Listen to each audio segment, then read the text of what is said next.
Hi, this is Kylie Koo. Welcome to my studio. So, I am going to do a couple of small abstract paintings today. I just want to capture the sense of autumn, but in a couple of different ways. So I'm going to use these little DIY frames from Arteza, 5 inches by I think about 6.5 inches. I've used them before. I'll put the links to when I've used them before. And I'm just going to start today by putting some gesso just on one of them. So this is just some clear gesso. Now I will do this at speed and just talk you through my process as I go. So I've put the gesso down, I've put it down quite thick. And what I want to do in my first abstract is just to capture very much the kind of feeling. So autumn, we seem to go through autumn very quickly here, and the trees lost all their leaves really quickly. So I'm just showing you here, I'm going to be using Arteza paints. Now, the tube there that I've got, the squeezable pouch, was the original set that Arteza sent me. They've also sent me this set, which I think is a kind of new set out just recently. It's the same great colours in these tubes, it's just they are in more kind of conventional shaped tubes. Just showing you there, you can take the top off. It's like a bit of a toothpaste tube, so that just keeps the paint nice and fresh, I guess. And I just want to start by taking some ultramarine. I'm going to take some Mars Black as well. I'm going to mix the two together because I want to start with a bit of a Payne's grey. So yes, Arteza sent me these paints. To begin with, I was going to say to them, look, I've got these colours already, so it's okay. But I remember when I showed that first set, the squeezable pouches, there's a few people actually said, well, not sure we like the squeezable ones. So I thought, well, let me see what the tubes are like as well, and then I can do a kind of comparison. So I'm mixing up, as I say, the ultramarine blue and the Mars Black just to create this kind of Payne's grey. Now the reason I'm putting that colour on is because one of the things this autumn for us has been that it's been quite damp and there's been some quite dark skies at times, quite stormy looking, you know, a lot of dullness, but equally a lot of interest in those skies. So I just want here to try and capture some of that in an abstract way, and you'll still see those pencil lines running through it because I kind of pushed into the gesso, you know, it wasn't fully dry, so I was able to push into it. So there, just adding a bit of white to that, lightening it down, because there was days we had blue skies as well. Now, I'm very much just doing a first layer here. I will come back, I'll work over this. Sometimes people say to me, why do you like abstract? Why do you do abstract? They might even say they don't understand abstract, and all of that is absolutely fine. I like abstract just because it's a different way of kind of capturing things. You know, you can look at a landscape, you can sit and paint a landscape. I tend not to do that. I like to kind of capture the feeling of things, and that's what I try to do in many of the abstracts I do. I don't do a lot of abstracts on YouTube, though I have done some, but yeah, I really just enjoy this way of painting, and it's quite intuitive as well. So I'm taking some phthalo green there, because one of the things, and you know, I'm very much thinking about my garden and the colours in the garden, so I've included the green, I've added a bit of the darker blue and black there, and you know, I'm thinking here about the conifers. There is green in the garden even in the autumn. I think often when we think about autumn, we think about those, you know, oranges and reds, those kind of glowing colours, but actually there are so many colours still there as well. So I've just taken the fan brush, I just wanted to cover in a few of the other bits there, and you'll see I kept making some lines, both with the pencil but also with the palette knife, just trying to make lines because I'm trying to get that sense of movement into the painting here. Again, this autumn here, it's been really quite windy, you know, so the leaves have come off the trees very quickly. Everything seems to be moving all the time. So I've taken 3 colours here, burnt sienna, I think it's yellow ochre and crimson red, and I'm just using my finger here. What I'm trying to capture is a particular plant in the garden, which is the smoke bush, cotinus I think it's also called.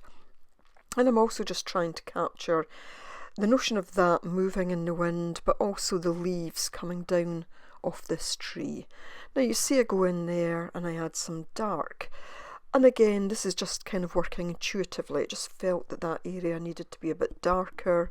You'll see I do that in the top, but later on you'll see I actually add some lighter colours again. So just all about capturing different things at different points. Here I'm adding in a bit more of the blue, and you'll see at times I go around some of those leaves, just kind of isolating them. Now I'm calling them leaves. You might look at them and say they don't look anything like leaves. It's just my kind of abstract representation of them. So again, trying to get that sense of movement. And I mean, when I was doing this, it reminded me that the other day the rain was coming down so heavy, but it was also so windy. The rain was almost horizontal. So there I am, isolating some of those leaves again, this time with a slightly lighter colour.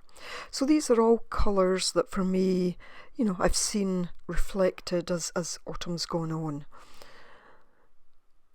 So I'm not trying to show this exactly, I'm just trying to capture different things that have struck me, and also just trying to not so much draw them as just make marks to represent them. So there will be some people that will look at this and think, what a mess, and that's fine.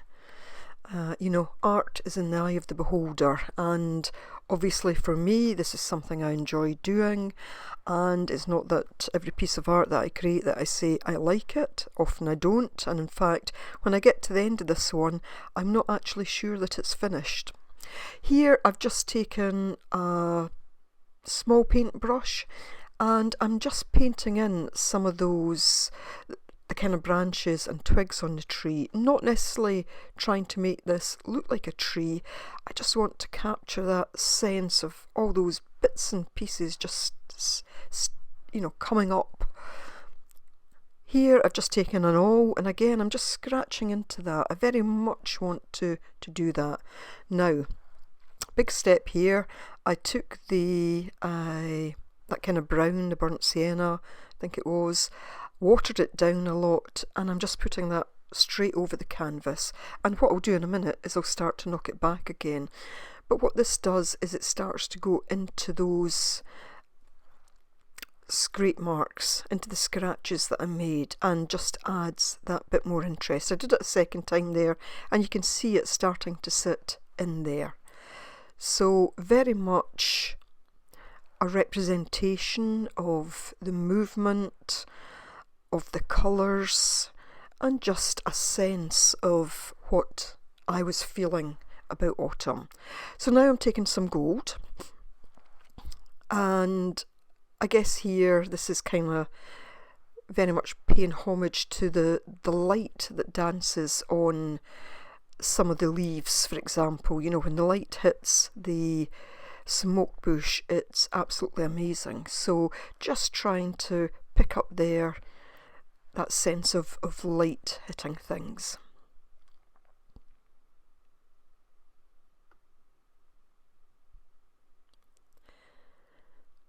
And you can see that I also put some of that down on the ground. So one particular style. Now I'm going to do something a little bit different. And I'm just going to take that paint that was left over, and I'm just going to do it as a wash just to get some colour onto the canvas, onto my paper. So I'm taking some of that crimson red, some of the brown. I put out the gold there.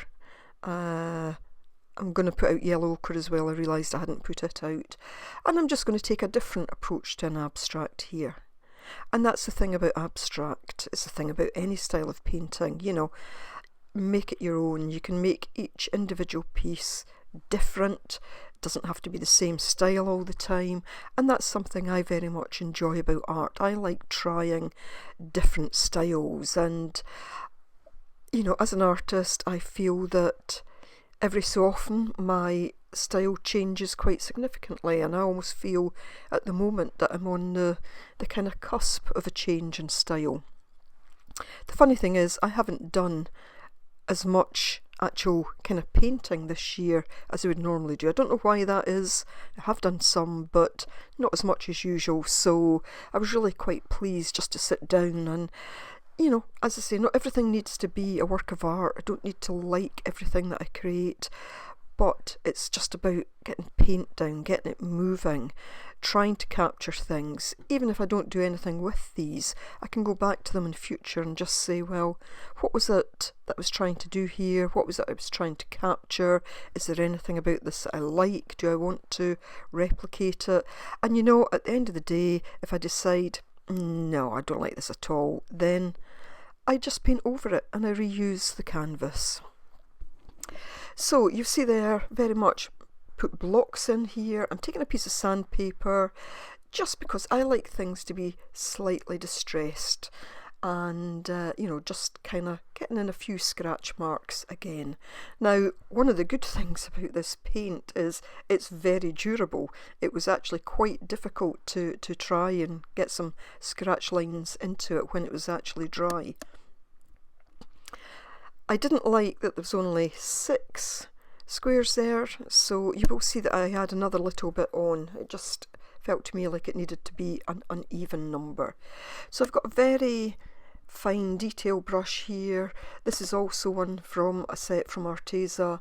I bought this myself just a few weeks ago and I've used them quite a few times now. I often feel that some of the brushes that I use are too big to do some detail.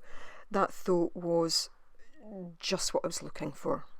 So here we go, I'm going to add in this other bit of a square, just to me give it balance. So just adding that in. And again, I was working quite intuitively here, you know, I put down that base colour. I started to make kind of squares. I hadn't set out to do that. It was just what came to me as I was kind of working. So again, knocking back some of the black a bit, just trying to scratch into it a bit. I didn't want it to look like perfect shapes that were framed. Now what I want to do is, I still want to try and pick up some of those things that I had in the first painting. I want to get the sense of movement, and this time what I'm going to do is just to use my little paintbrush, just creating very basic leaf-like shapes. It's just mark making again, and just to put them across those kind of red squares so that the eye kind of goes from left to the right and back across towards the left, so it just gives it that bit of movement. Likewise, I'm going to use this one on top of the yellow ochre, just a slightly different mark, just again kind of representing some of the leaves that were falling. So I had some that were being blown in the wind and some that were just falling from the tree. I want to liven it up a bit with some gold around the edges. This will just help frame it a little bit. I don't want it to go on in any even way. You know, I wanted it to look quite thick in places, quite rough. I decided that I needed to then kind of liven up other bits of it. So I took some of that, the red and the gold, and mixed them together and came up with this really nice colour. So it's sitting well on top of the brown there, and the sun just happened to come out at that point, came in through my studio window, and I could really see the way that this was lifting it. So just the fact that it had that gold in and through it, to me it was really lifting it and capturing again that notion of the light hitting the smoke bush, for example. So again, just trying to represent those different elements that I had seen over the course of the last weeks and months as we've moved through autumn. So I decided that I liked that so much, I wanted to also knock back the black. It just felt too bold, too in your face, so you know, just using that to take that back a bit there as well. and I really do like the way that when the light hits it, it's really picking up that kind of iridescent from the gold. So I was looking at it though, and looking at it, and just kept feeling that there was something not quite right. So I'm then using that mix again, just going over some of the leaves. I decided to use it around the outer edge because that still just had the wash on it, and I just felt that it needed a deeper colour around the edges now. Sometimes I don't do the edges of my paintings, sometimes I do, but really felt that there was something missing from this. It perhaps just needed a focal point. So I'm just using that small brush again, and I'm just using the gold. It sometimes picks up a bit of the red gold, and I just wanted to have a leaf almost as a focal point. I wanted to leave it though so that it was slightly see-through. You could just see some of what was sitting behind it, and of course that's the way some of the leaves start to go later in the year. You know, they become that kind of skeleton type leaf. Some of them get very thin and translucent. So just playing about the colours here, I'm going to put a slightly darker bit down the edges. Nothing too much, I didn't want it to be totally stand out, but just to start to add a bit more shape and definition to it without taking away from the gold too much and taking away from it being translucent. I also felt that I started to put in the veins, and it became a bit tree-like as well. So again there I was kind of capturing the sense of the tree and the branches. This actually reminded me of a painting I did a few years ago, a mixed media piece on autumn, and I'll leave a link to that. There was just something about it that very much reminded me. So if you're interested in this type of thing, then you might want to check that out as well. Decided at this point I wanted to knock the whole thing back, so I'm taking that same colour, the gold, with bits of the red through it. I have water on my brush, so I'm keeping it very thin, but it just allows everything in the background just to be toned down a little bit.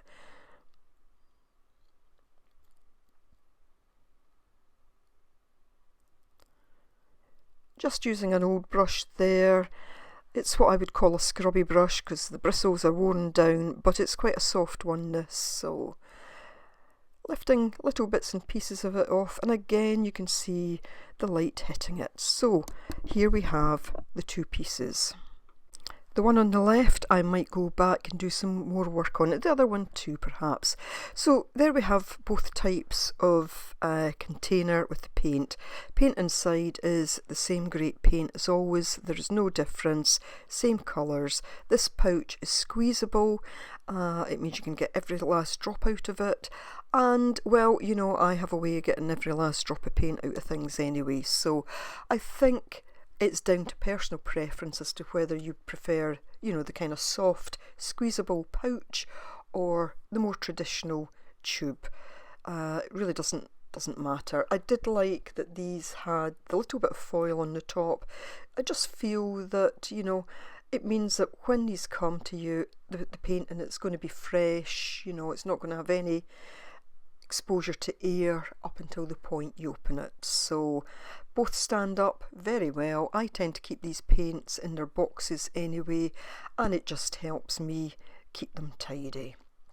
So I will leave a link to Arteza below. I am an affiliate. If you want to go take a look through the links, that's up to you. Arteza does have a lot of offers come on, and of course at this time of year there is usually a kind of big sale, a big well-known sale. So this video should be up in time that if you did want to, you could use the links, go through, and hopefully you will see some pretty good offers there if you are looking to actually purchase anything at this point. As I say, I'm an affiliate, I got these paints for free, but I was not paid to do this video, but I did enjoy using them. I'm pleased with the way the two pieces turned out. I think I have got a bit more work to do on them, but I just wanted to show you how I approach abstract art and how there's different ways to approach it. One quite very free, capturing what autumn is just in terms of the sense of movement, and the other one on the right capturing it, I think, very much in sense of a lot of our autumn colours as we know them. So I hope you've enjoyed this. Take care and hope to see you again next time. Bye for now.